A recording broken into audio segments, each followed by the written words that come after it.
I didn't notice the cones until I couldn't T-park in front of my own house. 4 traffic orange pyramids stood in a neat row at the curb like tiny plastic bodyguards, shoulders squared against my driveway. A strip of yellow tape ran between them and fluttered politely in the morning breeze.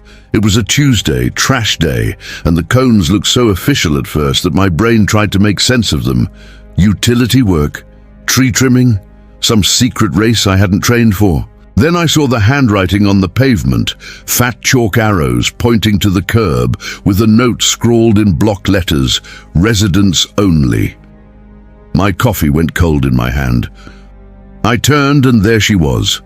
Karen, in a blazer at 8 a.m., sunglasses on top of her head like a headband of authority, a clipboard tucked into the crook of her arm. She stood in her driveway with the posture of a traffic cop on a magazine cover and gave me a wave that felt less neighborly greeting and more royal decree. "Good morning," she sang. "We're reserving this side of the street for residents. The landscapers keep blocking the view when they park across." "By we," I said. "You mean you and the cones?" She nodded. "The board voted to improve curb order." "The board can vote for pumpkins in July," I said, "but that doesn't make them summer squash. This is a public street." Karen's smile didn't flinch. "Our rules say no visual clutter and no hazards. Cones prevent both." "Cones are clutter," I said, "and the hazard is me backing into them if I pretend this is normal."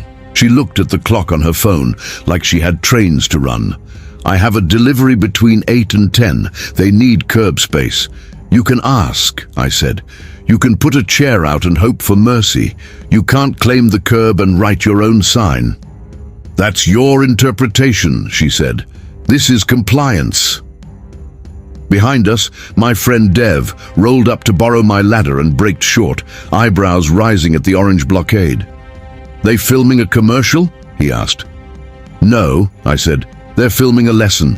I set my coffee on the hood of my car, pulled out my phone, and dialed the city's non-emergency parking and right-of-way line. The dispatcher was brisk and awake, the exact opposite of my coffee. I explained, cones in the right-of-way, no construction permits posted, no city signage, chalk on the street like we were 12 planning a parade. "Address?" she asked. I gave it to her. "Any vehicles blocked?" she asked. "Just the public's patience," I said. "Okay," she said. "That's an obstruction of right-of-way. We'll send an officer." "ETA?" I asked. She hesitated, typing. "We're around the corner," she said. 10 minutes. Karen heard officer and that put a nick in her calm. "We're just trying to keep order," she said softer. "It's dangerous when trucks park in front of driveways." "It's dangerous," I said, "when people think cones make the law." Dev smirked. "You should embroider that on a pillow."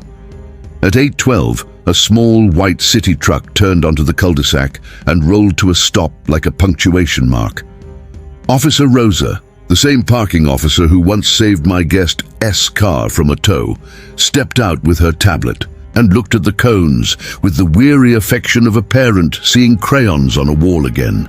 "Morning," she said. "What's the occasion?" "Board-approved curb order," Karen said quickly, stepping forward with her clipboard like a bribe of paper. "We need this side for residents and deliveries." Rosa scanned the curb, the tape, the chalk, the absence of anything with a city seal. She took a photo, another, then one pointed at the sky as if to ask the sun's opinion. "Ma'am," she said kindly, "these cones are obstructing public right-of-way. Unless there's an active permitted work zone or a special event permit with posted notices, you can't reserve the curb. That authority belongs to the city." Karen's sunglasses traveled from head to nose in a slow descent. "We're the HOA," she said, as if that were an incantation. "We have rules about visual clutter." "Your rules apply to private common areas," Rosa said, "not to streets dedicated to the city. The curb is not assignable by clipboard." Dev coughed to hide a laugh. I didn't bother. Karen tried again. We've had complaints about service trucks, RVs and guests, she said. People can't see backing out. Then request a parking study, Rosa said, tapping her tablet. The city can install time limits or no parking to corner signs based on sightlines, but ad hoc cones and chalk are not the process. She bent, picked up a cone and set it on the sidewalk. These can't be in the street. Do you want to move the others, or shall I? Karen stared at the cone as if it had betrayed her. We're just trying to be proactive. Proactive is great, Rosa said. Permits are better. She and I moved the other cones together. It took less time than arguing had. The yellow tape folded into Rosa's hand like dry spaghetti. She snapped a photo of the chalk message on the pavement, then rubbed it with her shoe until the letters blurred back into grey. What happens if someone puts them back? I asked. Rosa held up her printer. First time's a warning, she said. Second can be a citation for obstructing right-of-way. If cones cause damage or a near miss, it gets expensive. Karen winced at expensive the way people do who have budgets to defend. No one was hurt, she said. Good, Rosa said. Let's keep it that way. She printed a small warning slip.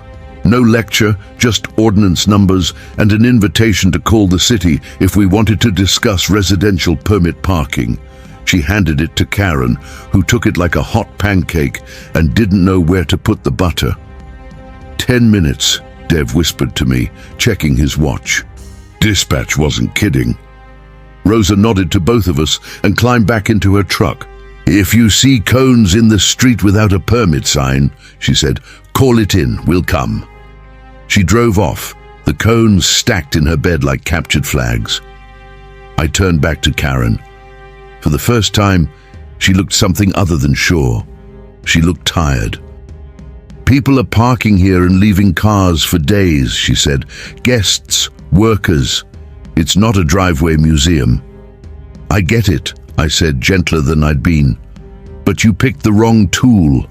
Ask the city for time limits, put up official signs, or do what we used to do before cones, knock on a door. She looked at the blank curb, at the ghost of a chalk word. The board will discuss it, she said. That was as close to retreat as I'd ever seen her come. By lunchtime, the cones were a neighborhood myth.